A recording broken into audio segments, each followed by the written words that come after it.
नमस्कार श्रोते हो, मी मीनाक्षी वैद्य आमच्या अर्थगर्भ या पॉडकास्टवर तुमचं स्वागत करते. सध्या आपण सूर्योदय ही कथामालिका ऐकतोय.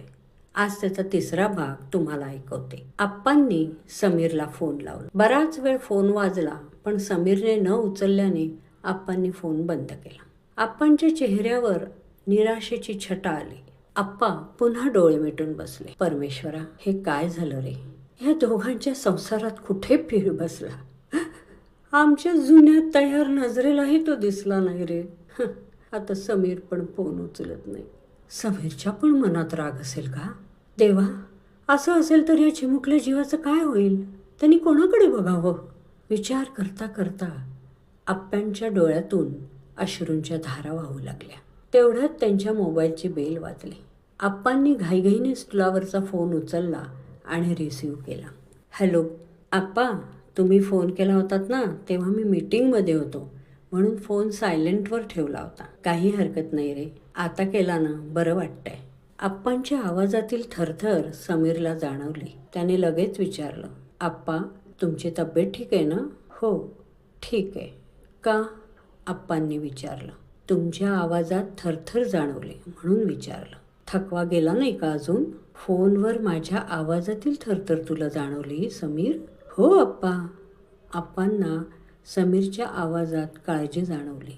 फोनवर तुला जे कळलं ते संध्या प्रत्यक्ष समोर असताना तिच्या आवाजात चेहऱ्यात झालेला बदल नाही का रे कधी जाणवला?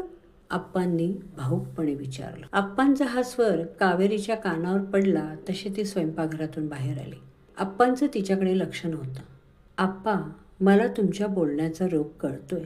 मी संध्याला समजून घेण्यात कदाचित कमी पडलो असेल. संध्याने तिच्याशी बोलण्यासाठी मला वेळच नाही दिला. ती घरातून निघून गेल्यानंतर मी बरेचदा तिला फोन केला. ती माझा फोन उचलतच नाही. त्यामुळे परागबद्दल पण मला काहीच कळत नाही. समीरला पुढं बोलणं अशक्य झालंय हे त्याच्या आवाजावरून आप्पांच्या लक्षात आलं. तेही क्षणभर काहीच बोलू शकले नाही. जरा वेळ दोन्हीकडे शांतता होती. आप्पांच्या चुप्पीमुळे कावेरीला काहीच अर्थबोध झाला नाही.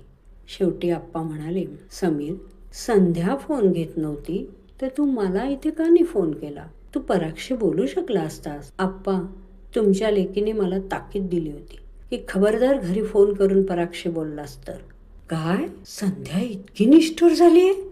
माझा विश्वास नाही बसत रे. आप्पा अविश्वासाने म्हणाले. आप्पा, संध्याचं विचित्र वागणं 3 वर्षापासून सुरू झालंय. सुरुवातीला मी दुर्लक्ष केलं. मी खरंच पराग आणि संध्याला वेळ देऊ शकलो नाही. मी खूप प्रयत्न करायचो, पण माझी पोझिशन वरची असल्याने जमू शकलं नाही हो.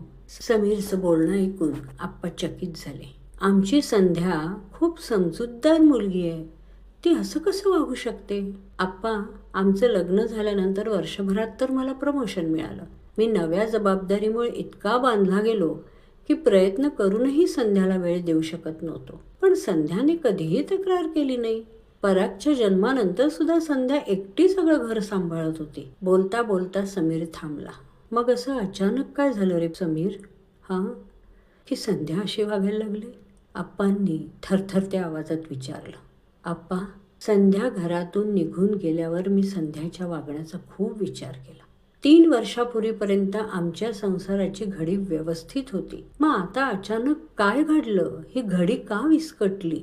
समीर, काय आलं तुझ्या लक्षात?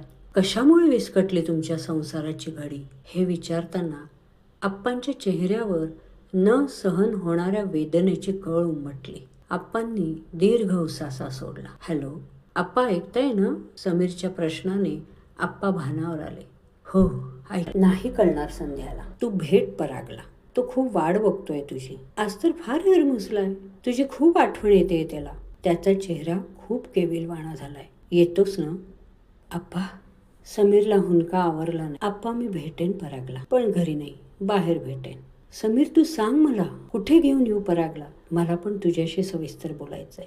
मलाच नाही, आम्हाला दोघांना. आप्पांचा आवाज थरथरला. आप्पांना माहीत नव्हतं कावेरी जरा बाजूला उभी राहून आप्पांच्या चेहऱ्यावरून काय संभाषण चाललं असेल याचा अंदाज घेते.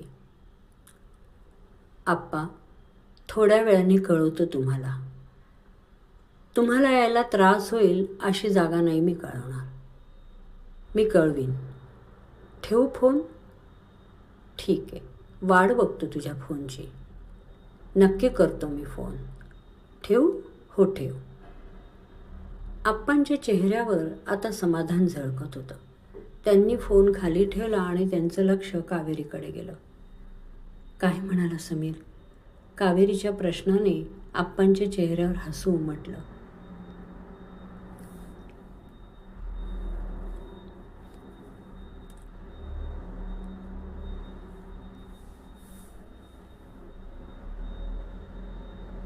ते बघून कावेरीने विचारलं, हसलात का?